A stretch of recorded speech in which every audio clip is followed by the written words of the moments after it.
So this is an interdisciplinary collaboration between Daniel and myself. Daniel is an ecologist who works on plant physiology and evolutionary biology. Correct.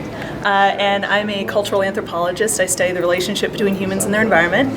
And together we're interested in documenting and mapping out how climate extremes, and I'll let Daniel talk more about that aspect, shape biological and socioeconomic and political and cultural life here in the Anza-Borrego Desert. And kind of deconstructed it based on biological extremes, socioeconomic extremes, and then cultural extremes. With the idea that deserts in particular are somehow defined culturally as being extreme landscapes and hostile environments, when in fact most biological processes in the desert have evolved over millions of years of evolution, thousands of years of evolution. So to say that a plant growing in the desert is experiencing an extreme environment is purely subjective to the human experience. Right. So we first took diversity in the desert and mapped it over the course of 20 some odd years, and show that through time precipitation each year goes up and down, and there's a lot of interannual variability in the precipitation we see, but diversity in this group of winter annuals seems to persist, although it tracks the environment quite nicely. And although it appears that there's a negative trend with perhaps climate change influencing annual precipitation rates, that diversity within this desert community is still able to persist in spite of it. And so this one here? Yeah, the dotted line is community diversity, community richness, the number of species that were observed. So tell me about that spike up there. So the spike up there, so there's this interesting lag effect that has a lot to do with the evolutionary biology of these species, where they're waiting for the ideal window of growth to arise. So within the seed bank, some of these species can live for up to a decade waiting to germinate given the right conditions. So here there's kind of an up and down in the 2000s, and then as the drought, as we're experiencing, becomes more and more extreme, there were a couple years where precipitation was a little bit better than it was previously. So this spike is presumably the species that didn't have a chance a few years before now taking advantage of that window of opportunity.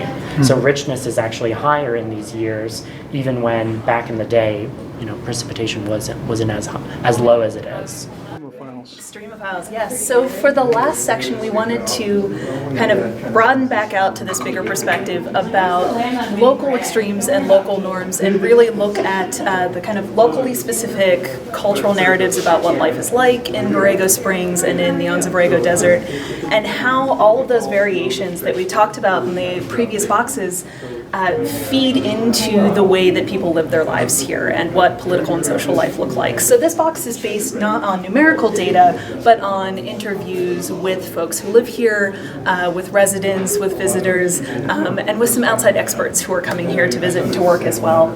And based on that view, we identified and then tried to draw out three patterns, sort of concepts in how those extremes shape daily life here. The first one is about how extreme fluctuations in weather, things like the seasons, which are specific to the desert out here, drive what's called a seasonal round, which is just the daily activities that people go through, things you do at certain times of the year, how you plan your day, how you plan your year. And of course, this is not news to anyone who lives in the desert, but you do have the environment driving daily life here. Things like if there's a flash flood warning, maybe you go visit your relatives in Palm Springs because you don't want to get stuck on the wrong side of Texas Dip. Right. We know that during the winter season is the best time for not only parties, but if you want to get something done politically, if you want to do research, that's when everybody's here because that's when it's cooler.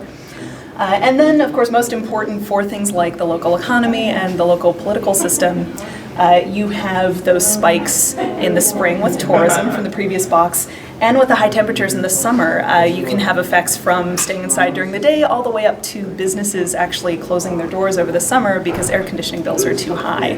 Right. And these are all things that factor into planning for the future. Secondly, we've got the water story here. Borrego Springs is a little bit unique in that it's called hydrologically isolated. We have groundwater here, but it's a sole source groundwater system. There's no Colorado River water. We're not taking water from Northern California. That's great in some ways, but it also means there's kind of no plan B. Right. And so through interviews, we identified how people were talking about a history where Borrego Springs was this unique desert place that had plenty of water, more water than anyone around it, didn't have to participate with water management practices with anyone around it, compared to what's happening now, where all of a sudden there's new groundwater legislation and mandates, and Borregans have to start thinking differently about their water than they have in the past. It's never really been thought of as scarce before, Right. and now it is. And lastly, we wanted to kind of think really big because we identify this extremophile sense. And what we mean by that is that people who live and visit and love it here relate to the extremes. They relate to the extremes of desert life, and they come to think about that as part of who they are and the community that they're part of. That may seem a little silly to call them extremophiles, but we think it's important because it factors into how you plan for the future of your community, what you decide is most important to save, what you think is worth protecting, and what you value going into the future. Yeah. Now for the last box in the next stage of our process, what we're doing next is collecting more data, collecting some interviews, collecting some thoughts and reactions from folks who live in and visit the Anza-Borrego Desert, and also from desert researchers like Daniel and myself. We'll be taking this poster to a conference in a couple of months to talk to some desert ecologists about their thoughts and collect more information about how people think about extremes. Yeah. And how seasonal visitors or one-time or occasional visitors think about water versus how long-time residents think about water. What we kept hearing during the course of talking to people and gathering data is the desert is always in a drought.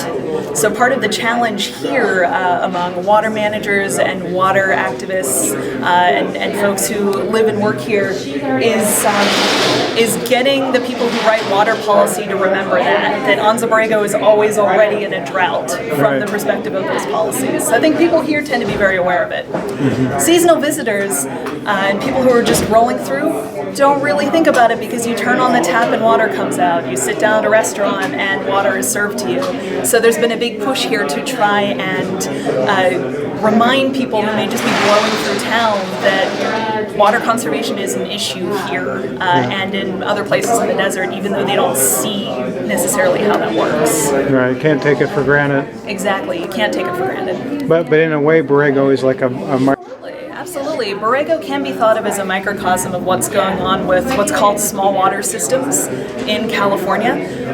The issue is that a lot of our current water policies and plans are based on places like LA and San Diego and Sacramento and the Bay Area, Delta. Borrego's very different.